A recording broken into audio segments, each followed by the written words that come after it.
Is manifestation just toxic positivity? Because as someone that's lost both her parents and her sister in a 4-year period in her 20s, I sometimes have a hard time with manifestation. When you ask people, how do you manifest this? Or how do you believe in this? When your mind goes to the negative, to the worst case scenario every time, because you've experienced that. When you have gotten those phone calls, when you have seen what you've seen, your mind constantly goes to worst case scenario.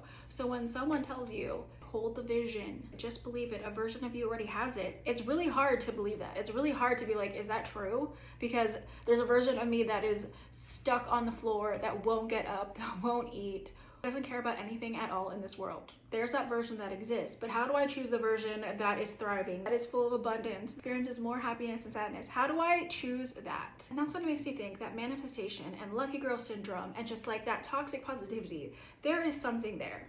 Because when you are dealing with these negative thoughts, with these self-doubts, with all these things, you also have to be the person telling yourself, this is going to work out. Things are going to get better. Amazing things are going to happen to me, because you have to believe it. You have to strive for it. You have to take, as they say, aligned action, because no one's going to care about the outcome of your life as much as you are. You have to decide that you're going to take that action. So even when you're hearing those negative thoughts, when you're seeing that version of yourself on the ground, you have to choose to believe that other version, to make decisions that get you closer to that version. It's not simple. That doesn't mean that your mind doesn't creep to the other side. It just means that you are deciding every day to strive for that.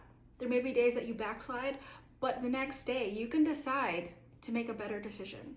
Yesterday you doesn't have to believe it, but today you does. So make that decision to believe in yourself and the version of you that deserves good things, that deserves happiness, even if you experience so much grief, so much heartbreak, so many bad things. You also have to believe that that other version of you exists if you just take that one step towards that today.